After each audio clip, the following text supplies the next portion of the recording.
Hello friends, नए video में आप लोग का स्वागत है। तो इसमें हम निर्देशांक ज्यामिति के सूत्रों के बारे में चर्चा करेंगे। तो इसमें 4-5 सूत्र है, बस उसको अच्छे से पढ़ लेना है। ठीक है, ध्यान दीजिए। तो ये सब आपको याद करना ही होगा, क्योंकि एग्जाम में ज़्यादा रिलेटेड मतलब क्वेश्चन सूत्र से रहता है, और सूत्र नहीं पढ़िएगा तो आपके MCQ भी छूटेंगे, इसलिए इसको अच्छे से देखिए। तो सबसे पहला निर्देशांक ज्यामिति में होता है दूरी सूत्र। तो दूरी सूत्र हो गया, मान लीजिए कि कोई दो बिंदु दे दिया, P और Q दो बिंदु है। P का वैल्यू है x1 और y1 दो दे दिया, और Q हो गया x2 y2। ठीक है, x1 की जगह मान लीजिए 4 है, y1 की जगह 3 है, x2 की जगह 3 है, y2 की जगह 5 दे दिया है ना, इस तरह से दे दिया।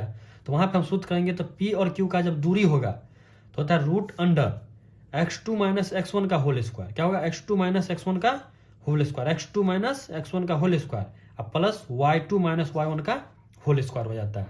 ठीक है, आगे दिया गया है कि खंड मतलब विभाजन सूत्र कहते हैं, मतलब जिसको दो भागों में बांटता है। मान लीजिए कि P और Q है, उसको R क्या कर रहा है, दो भागों में बांट रहा है, M1 और M2 दो भागों में बांट रहा है।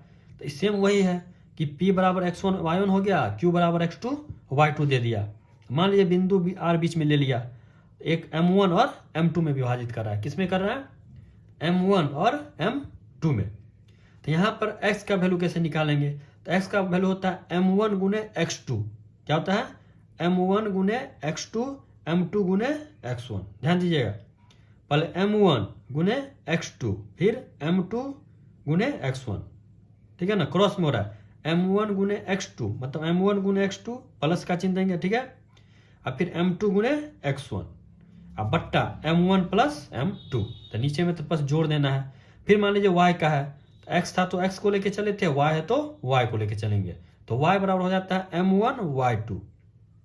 समझ रहे ना, m1 y2 plus m2 y1 बट्टा क्या है m1 प्लस m2 है ना, m1 प्लस क्या हो गया m2।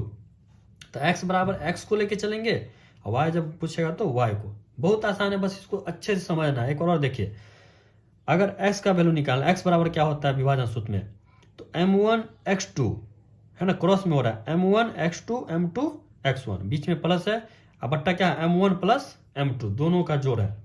अब y बराबर दे दिया तो m1 y2 m2 y1 अब बट्टा m1 प्लस m2। ध्यान रहेगा। थर्ड में दिया तीसरा नंबर है आपका मध्य बिंदु का सूत्र।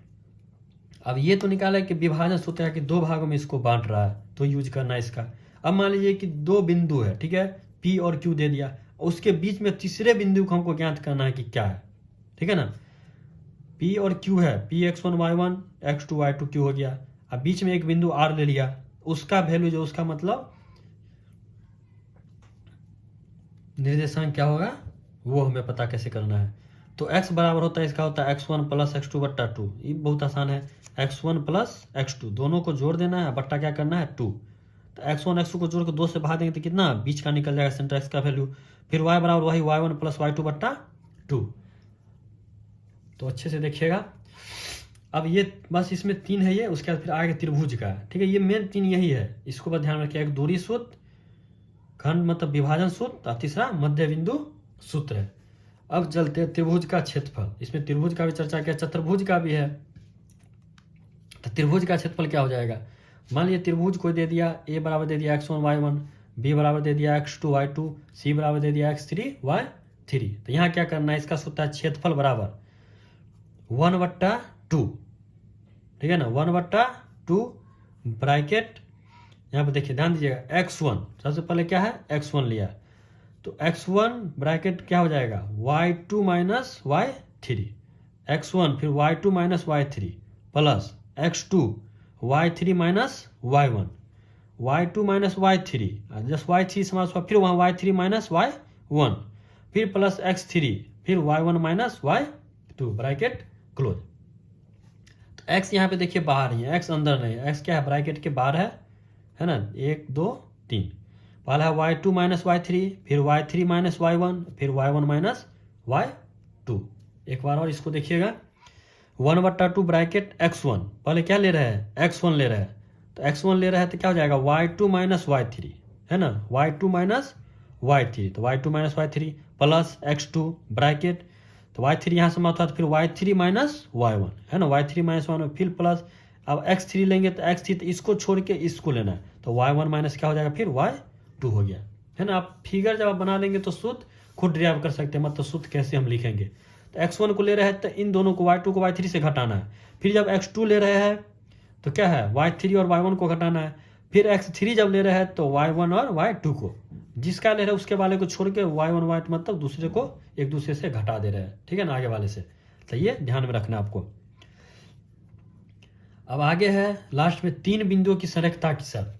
मान ले कि आपको कोई क्वेश्चन दे दिया, आपको 3 बिंदु दे दिया गया, ए बी सी को 3 बिंदु दे दिया। अब बोलना जाएगा कि मान लीजिए पूछा जाएगा आपसे कि ये संरेख मतलब एक रेखा पे है या नहीं है, तो वहाँ पे ये सूत्र यूज करेंगे।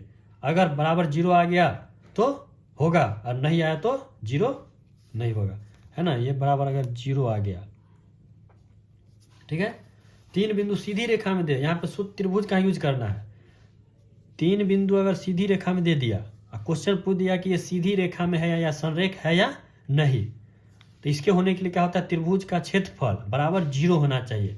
अगर इसका क्षेत्रफल 0 के बराबर होगा तो एक रेखा में संरेख होगी, ठीक है। अगर त्रिभुज का क्षेत्रफल 0 के बराबर नहीं हुआ तो वो एक रेखा में नहीं होगी, मतलब संरेख नहीं होगी। तो सूत्र वही है, त्रिभुज का क्षेत्रफल कहीं लगाना है, अगर 0 हो गया तो वो संरेख होगी, अगर 0 के बराबर नहीं हुआ तो वो संरेख नहीं होगी, ठीक है। तो बस निर्देशांक ज्यामिति में आपको इतना ही पढ़ना है। मिलते हैं अगले वीडियो में, धन्यवाद।